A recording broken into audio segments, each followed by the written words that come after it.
This is the new Defender. Now let's be honest, redesigning a great British icon is never going to be easy. So in this video, I'm going to be making sure that Land Rover hasn't cocked it up. I'm going to start this review by seeing what this new Defender is like to drive off-road, because after all, if you can't do this, what the hell is the point? Now I've got the gearbox in low range mode, I have the car's off-road program in rock crawl. I'm going to drive it over this obstacle, which is known as chassis articulation.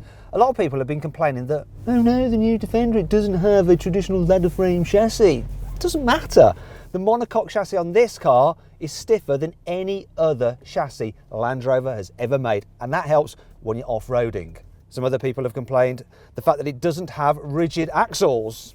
Yet again, it doesn't matter that it's got all-round independent suspension, because the travel of the independent suspension is 500 millimeters, which is a lot.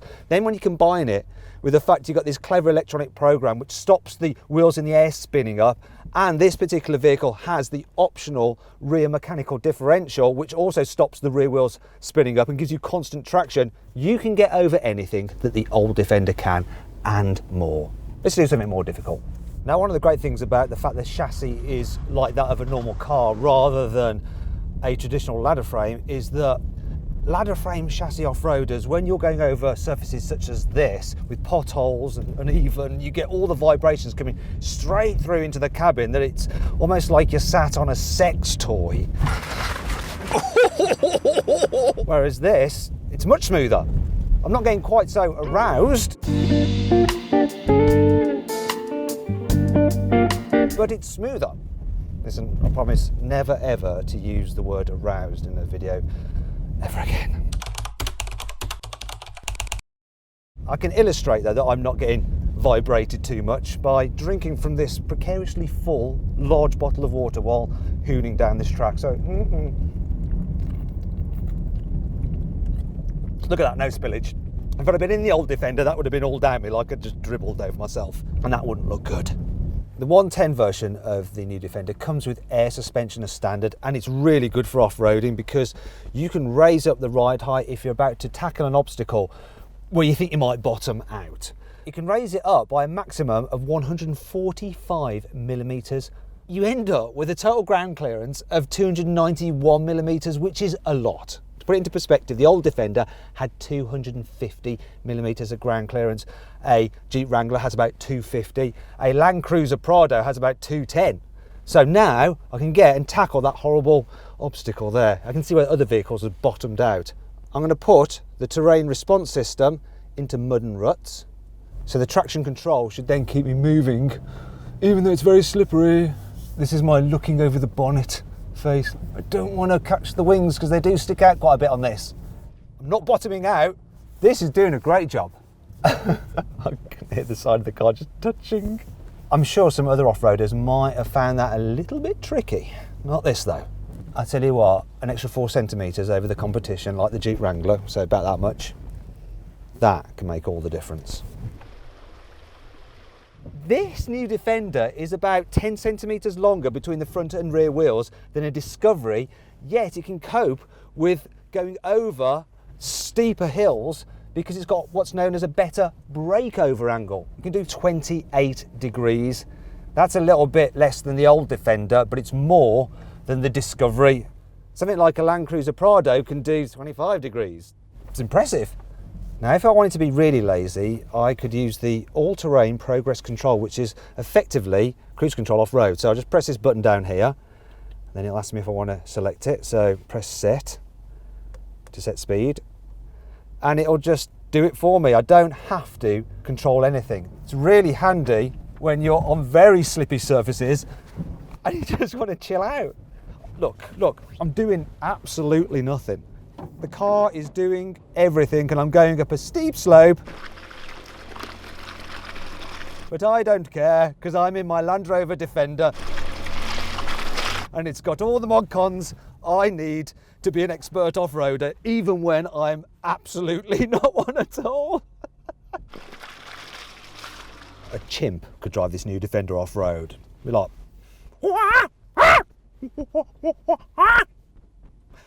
anyway, enough of that.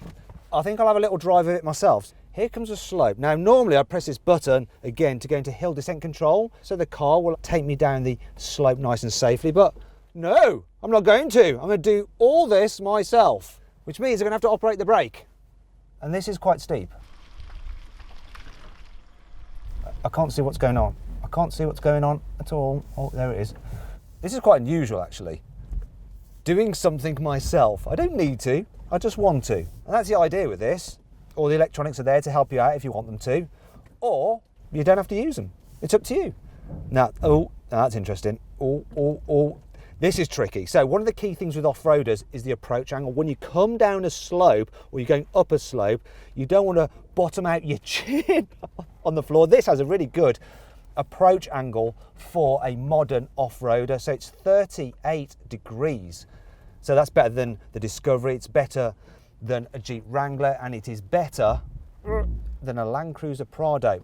It is not as good as the old Defender, which was 49 degrees, but then that vehicle has no crash protection at the front. It's got a much shorter overhang. Now the departure angle is the bit that matters when you come off the slope, so you don't ground out your back end as you're leaving the decline. Now the one on this car is 40 degrees. That's better than the old Defender, and it's better than pretty much any other off-roader you can buy today.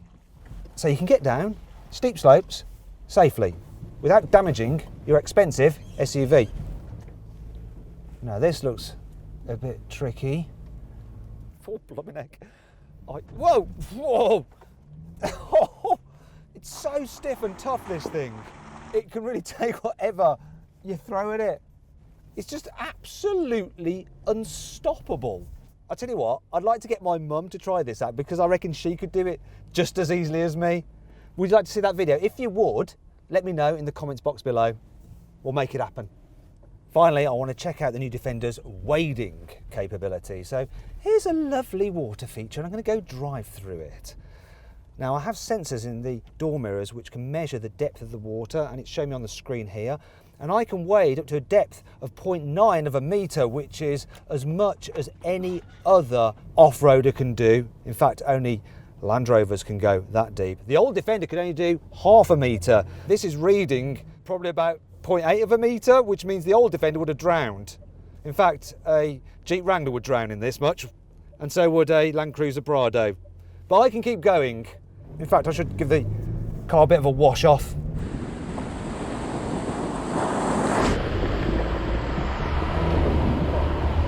Oh dear, I've just totally soaked my cameraman. He will not be happy with me at all. I'm sorry. I didn't know he was going to do that. It was too late. Are you all right? No, not really. He's cross. What is that noise? Turns out that that squealing noise was because there was water on a pulley belt, but it's dried off now and gone away, so don't need to worry about that. Now let's talk about the design. So it's very, very simple, the look of this car. In fact, if you were to ask a child to draw a Land Rover Defender, they would just come up with this shape. I could draw this Land Rover Defender.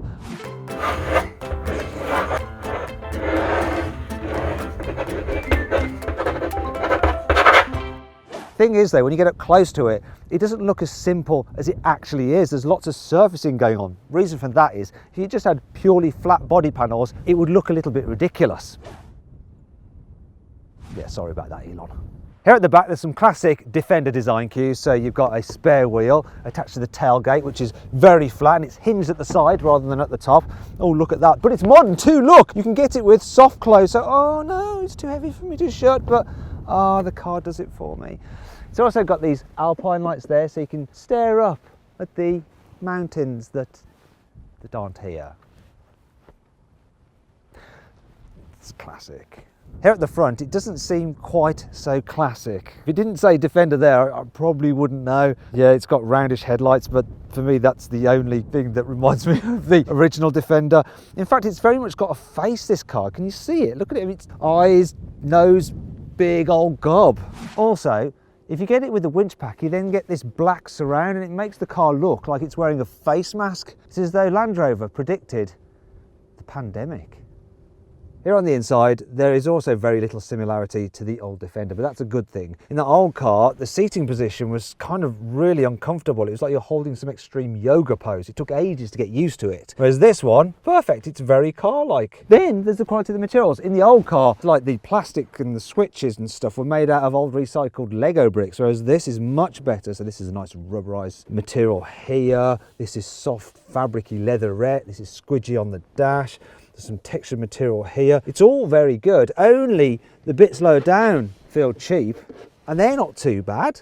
Quite impressed. And you can tell that Land Rover are trying to turn Defender into a cool brand. So look at this. It says Defender there. It's almost like wearing a brand across your jumper, like a huge Burberry logo or something like that. And then they've done this thing where they've got like exposed screw heads there, and you've got exposed metal there. I mean, that's all on purpose. It's like a kind of industrial art that you have in a flat, you know, when you have a brick wall in your flat in Shoreditch to look really cool, but it's all intentional and it does work. And then there's things that are just in here for functionality as well as design. Like, look at this. That's your integrated grab handle there, here as well. There's places to hold on to. It's all really well thought out, actually. I like it. If you regularly want to carry people in the back of your Land Rover Defender, you're going to need this 110 version because it has 5 doors and it's a bit longer than the 3-door 90 version. And as you can see, I have plenty of room. Look, loads of knee room, loads of headroom, and because the floor is pretty much completely flat, if you need to carry 3 people across this seat, you can do. There's loads of room for everyone. It's quite comfy actually in the middle seat. You can even get this as a 7-seater, though it's not the biggest 7-seater. If you want a proper 7-seater from Land Rover, get a Discovery. Now, if you look at the floor, you'll probably notice that it's got rubberized floor mats and it's a plastic floor. That's really handy if you're traipsing around muddy fields quite often, like we have been today. However, if you're just going to be using your car for the school run or just normal commuting, like a lot of people actually will, you can get it with carpets. So that's good. This new Defender has an absolutely massive boot. So in terms of literage, you have 857 of them. By comparison, a BMW X5 has 645 litres. So yay Britain. Now, you might think that, oh, it's great that I can slide things straight out because there's no load limit, but isn't this all just a little bit too high, especially when I'm trying to lift stuff in? Don't worry, you can press a button and lower the car down. And it's air suspension. Make it more manageable so you don't do your back in when you're hoiking stuff in and out. Yay, look, easy. In fact, if you look at the shape of it, it's nice and square, so it's easy to pack. And we're illustrating it with all our camera gear, which hasn't been packed quite so neatly as I'd like. Oh well. There are various other useful features like hooks to hang things off. And look down here, we have a proper 3-pin plug. And then there's some more tie down points there as well. All very sensible, a bit too sensible. But let's be a little bit stupid because this kind of reminds me of part of the male anatomy. One of the most contentious things about this new Defender is the price. So it starts at 40 grand for the 3-door or 45 for this 5-door. This particular model I've got here with options is 62 grand, and you can spend over 80 grand on one, which is kind of insane. Now, I can forgive the Defender for being quite pricey because it is very well equipped. Even the entry-level model gets this lovely new 10-inch touchscreen, and it includes, look at this, surround view cameras, which is kind of cool. Of course, you've got climate control, which you control using these dials as well, and you get electrically operated seats as standard. The next level up is the S, which is what this car is, and then you get a leather steering wheel, leather gear selector, part leather seats with fabric as well. It's quite nice, that, and a centre console with armrest. So entry-level cars don't have this, and what you have is just a space there so you can just whiz through in the back if you want to. Next is the SE, which includes keyless entry, an electric steering column, a 400-watt Meridian sound system with 10 speakers and a subwoofer, and this Land Rover's clear sight rear view camera. So that looks like a normal rear view mirror, but if I flick this switch, I'm actually getting a feed from a camera on the roof and it's displaying it on this digital screen. So even if you have tall people in the back seats or loads of luggage, you can still see behind you. See? Then there's the HSE, which has adaptive cruise control with lane keeping assist. And it also gets a panoramic sunroof on the 110 or a fabric roof on the 90. Finally, there's the Defender X, which has luxury items such as heated rear seats, wooden inserts in the centre console, and luxury headlining. In terms of engines, it's very simple really. There are 2 petrols, so one is a 2-litre 4-cylinder turbo with 300 horsepower, or there's a 3-litre 6-cylinder turbo with 400 horsepower. Then there's 2 diesels, both are 2-litre 4-cylinders, one with 200 horsepower, or another one with 240 horsepower. This particular Defender is the 240 horsepower diesel, and it's supposed to do 0 to 60 in 8.6 seconds, but will it really? Let's find out. So I've got my specialist timing gear down here. I'm going to launch it, because this is what people do in Defenders, building a boost. Let's go. Come on. It's moving. It's definitely moving. Not that quickly, but it's all right. So that was 60 miles an hour. 0 to 60 in 9.1 seconds. And that was slightly uphill as well. That was all right. This new Defender is built on an all-new chassis from Land Rover, and it's 10% stiffer than that on the far more expensive Range Rover. In fact, it's 10 times stiffer than the chassis on the old Defender. The air suspension on the car can monitor movements 500 times a second to keep you as comfy as possible, regardless of what surface you're driving on. You can get the car with an electrically operated, wait for it, come on, come out, don't be shy, tow bar. Now this car can actually tow 3.5 tons, which is a lot of tons. This is a very practical car, so you can get it with rear seats which slide and recline. This one doesn't have it. But what I can show you is this. Look, you have an armrest you can fold down, or the centre seat you can fold down if you need to carry really long items, or you can fold down the back seats like that and think, oh no, that's a bit of a step, but don't worry, look at this. You can flip this base out, take off, come on, the headrest. Then when you fold this down, it does lie flat. Thank God for that. There's plenty of cubby spaces in here as well, so storage under there. You can have that. Ah!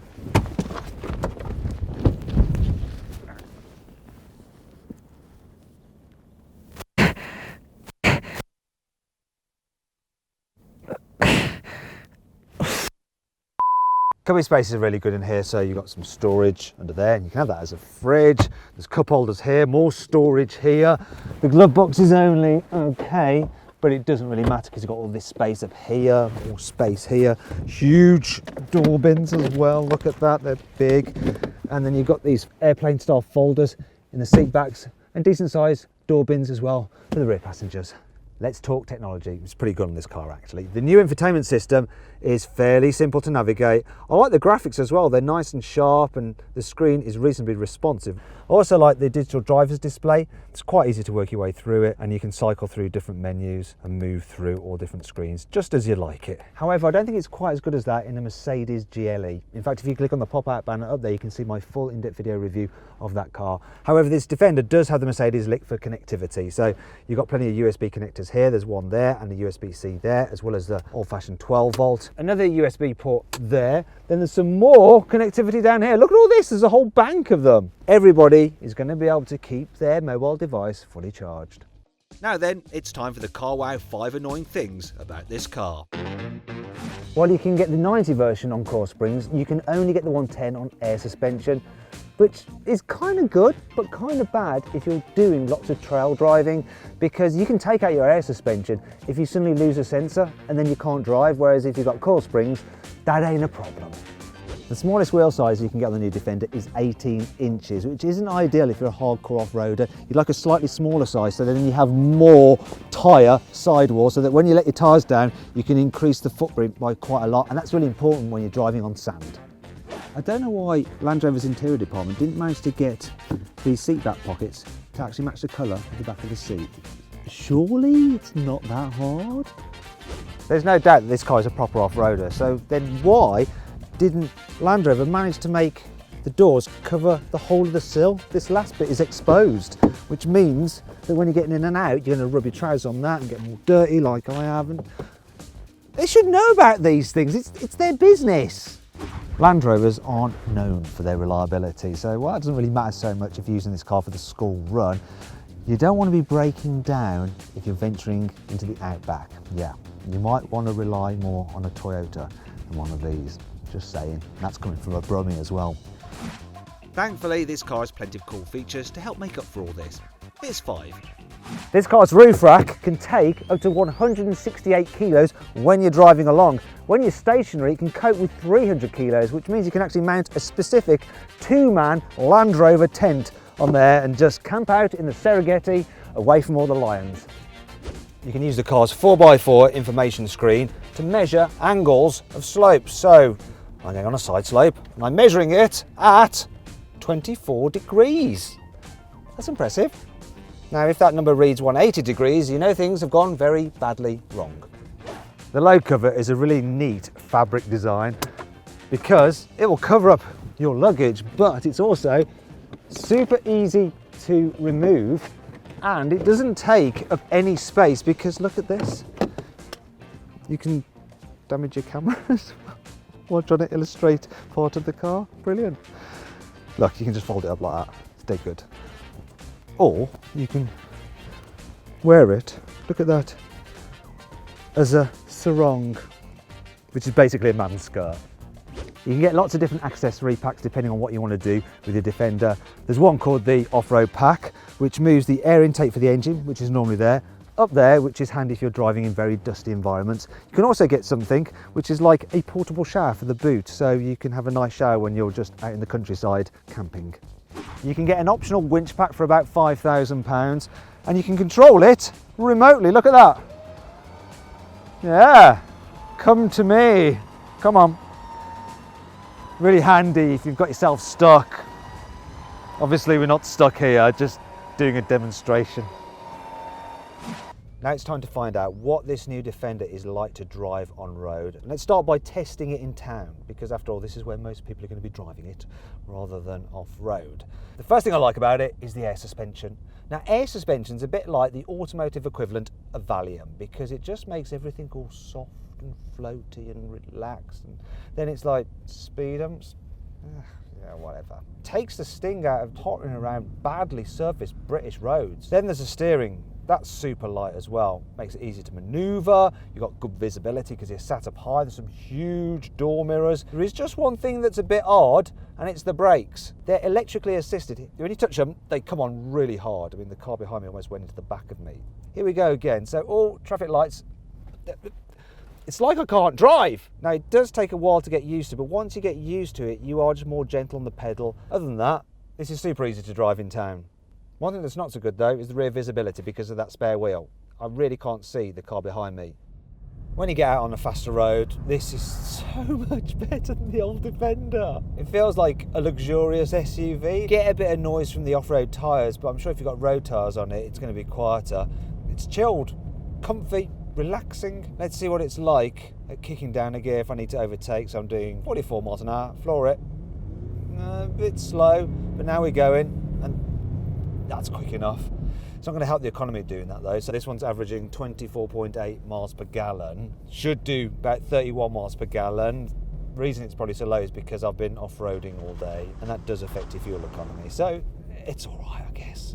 Now let's see what this new Defender's like when you encounter some corners. The old one was rubbish. This one is actually really good. Now it's not sporty really because the steering is a bit vague, which absolutely no one who buys this will care about. But I've got to do my job as a motoring journalist and assess its dynamic prowess, and I would say that a BMW X5 does feel sportier, which you imagine it would do. But here's a corner right now that the old Defender and some other SUVs would really struggle with, but whoop, yep, fine, went round, no one died, didn't go off the road, all good. That's all you need to know. So then, what's my final verdict on the new Land Rover Defender? Should you avoid it? Should you consider it? Should you shortlist it? Or should you just go right ahead and buy it? Well, I reckon if you're looking for a really cool looking, comfortable, nice to drive and incredibly capable off-roader, you should just go right ahead and buy it. It's brilliant.